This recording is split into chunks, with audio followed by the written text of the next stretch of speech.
Hello, welcome back, or welcome if you are new. My name is Melody, and I'm going to babble about books for a bit. Since it's Friday, today we're going to talk about a specific title, and for now, that is This Close to Okay by Lisa Cross Smith, her new novel.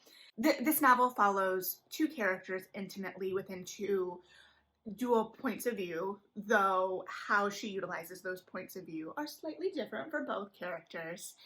So at the outset of this novel, Tally, one of our main characters, is driving home from work. She is a therapist, and she has taken a long weekend or scheduled herself a long weekend just to kind of take care of herself. She's about a year out of a really upsetting divorce. She'd been married for 10 years.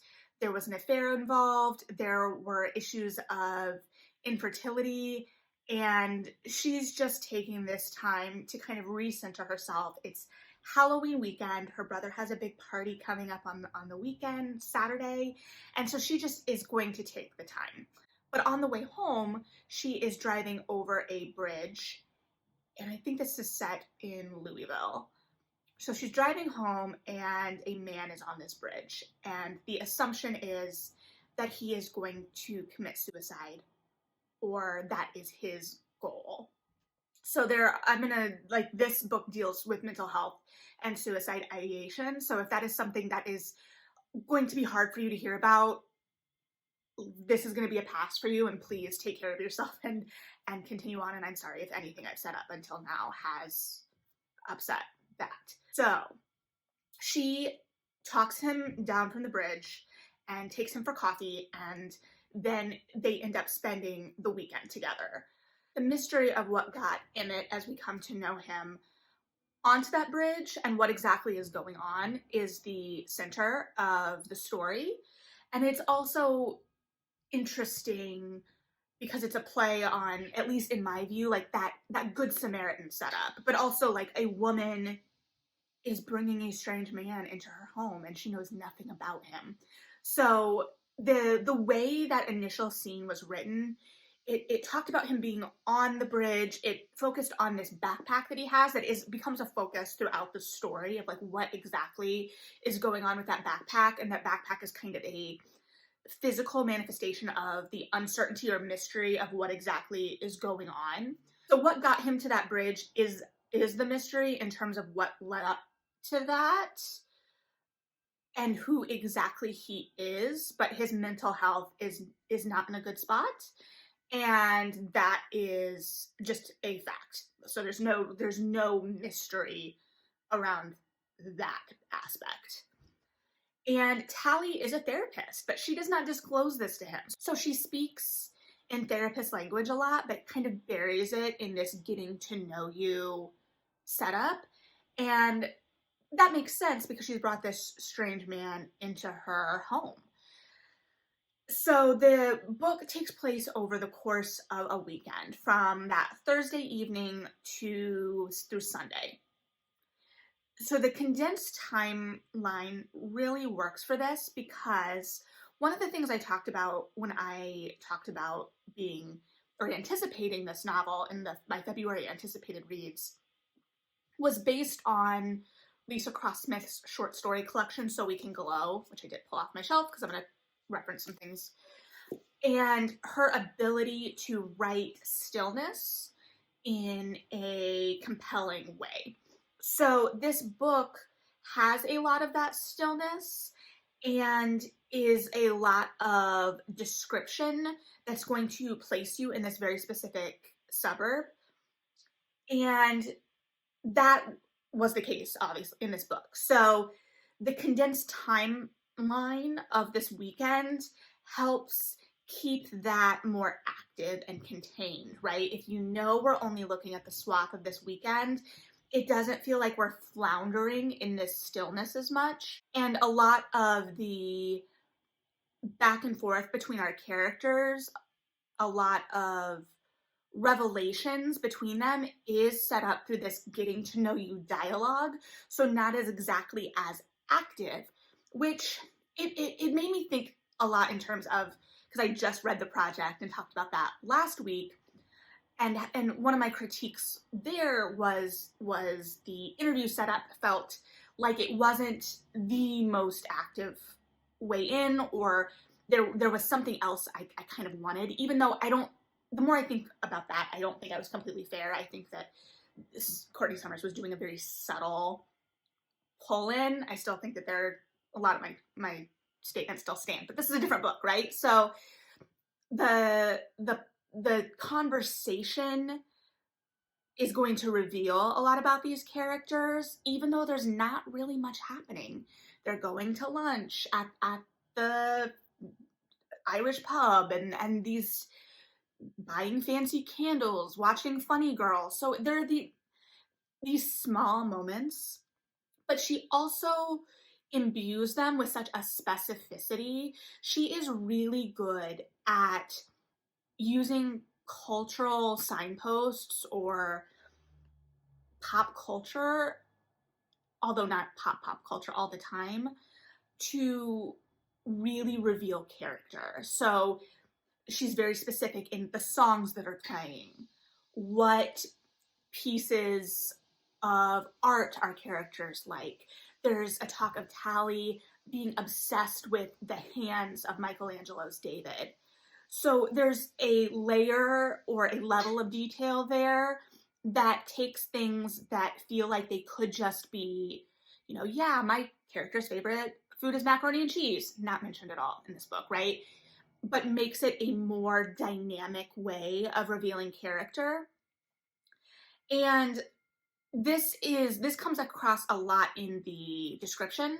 So one of the things that really struck me, both as a coming in right away, with the condensed format and so much of our characters revealing themselves through dialogue because they're in this isolated area, and there's no outside action yet, which we'll talk a little bit about.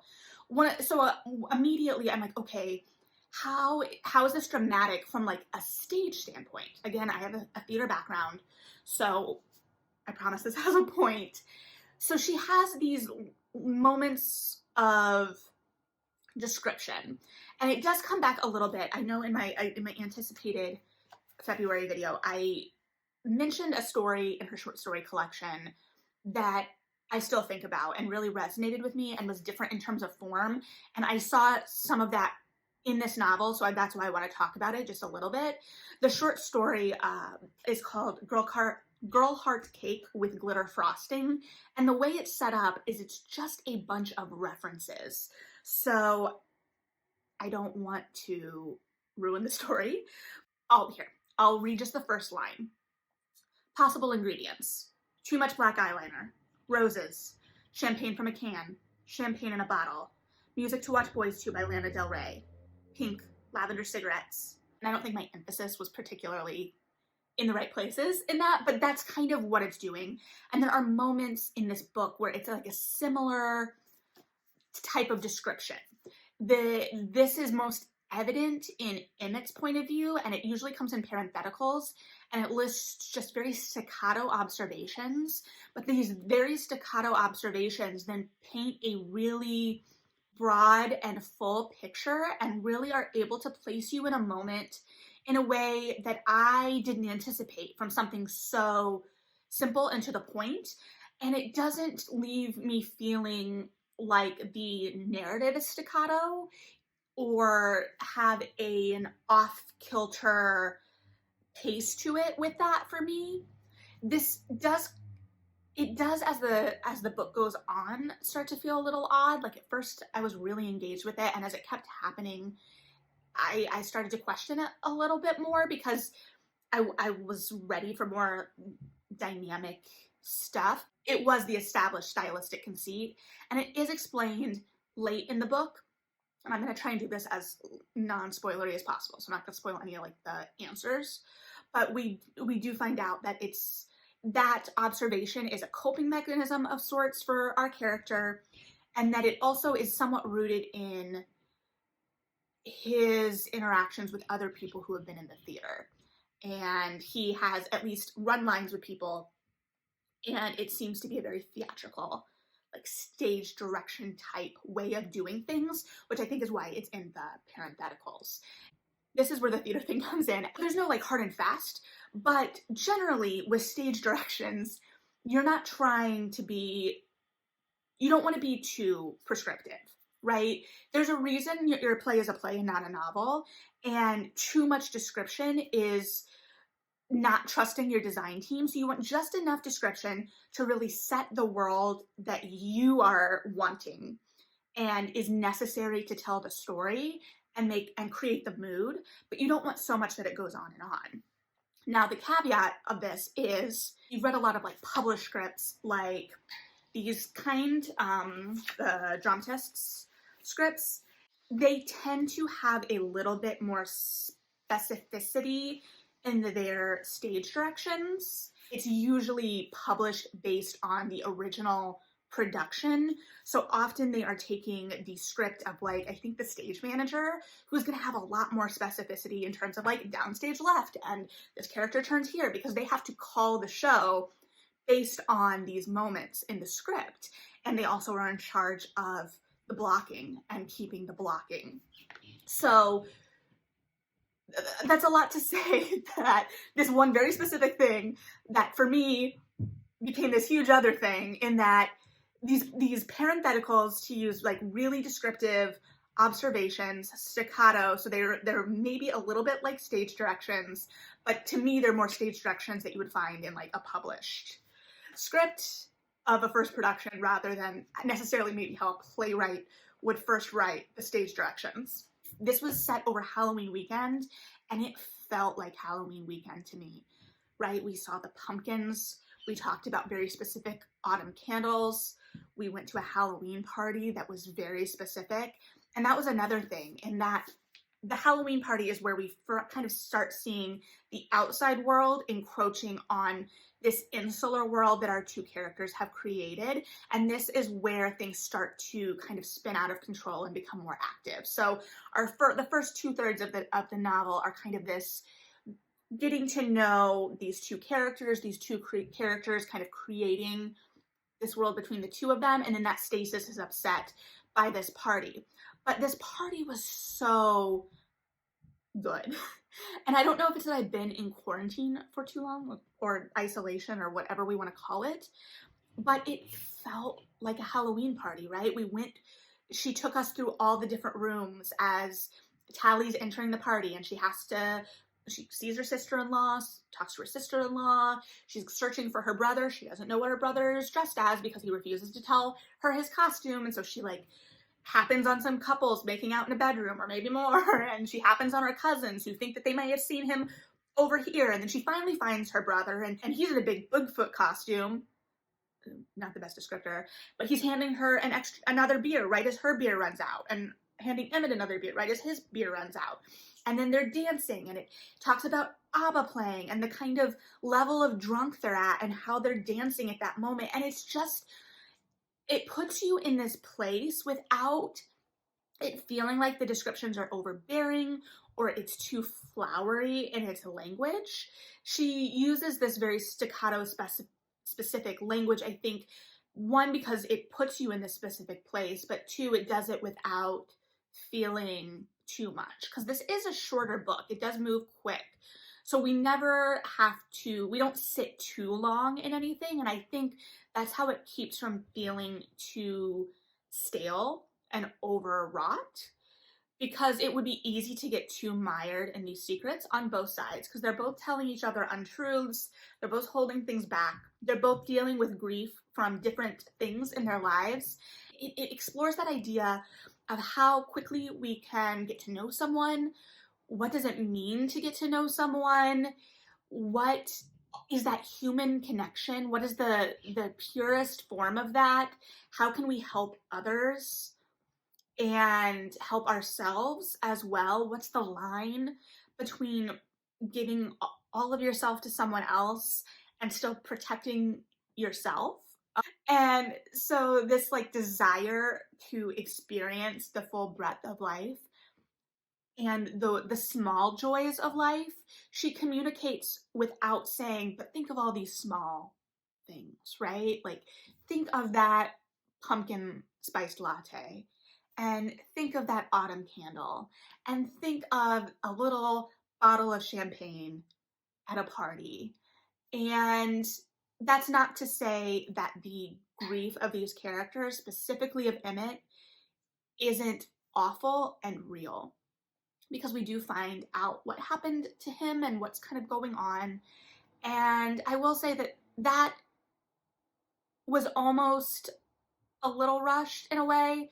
We didn't really get to kind of sit in that. And I don't think she wanted us to sit in that, because the goal wasn't to make us sad as readers in terms of, oh, this awful, heavy thing happened. We know the awful, heavy thing happened, and we know where it has left him mentally. There's no judgment. I was very nervous about how we were going to end up, because I'll admit, I know All the Bright Places is a very popular young adult title. I had a lot of problems with it, and I am now constantly worried when there is a character that is not in a great mental health place, and you're kind of focused on these two characters. I thought that book used one character's mental health to forward the story of someone else in a way that was problematic. And so I had a little bit of a anxiety this whole book, but I didn't need to. It ended in a good way that didn't feel like it was exploiting its characters and their trauma for someone else's journey. The mental health aspect is a more nuanced and delicate conversation than I really feel qualified to speak on. So I just want to throw that out there, that I'm not speaking with any definitives on that or knowledge that I'm bringing to the table. If you have read this and have any firm opinions on the way the mental health aspect of this was handled, please leave them below, because I do want to give that space. So I really, really enjoyed this one. It was still kind of sad though. So next week I'm gonna try and come back with a not so sad book. Let me know what you thought. It's hard to get like about this one, because it's like it sits with you, right? So yeah, read something good. Tell me what you've been reading. Leave your thoughts on this one below if you read it. Again, I think it was a book of the month selection, so a lot of people probably have already finished it. So let me know. But have a good one, and we'll chat more soon. Okay, bye.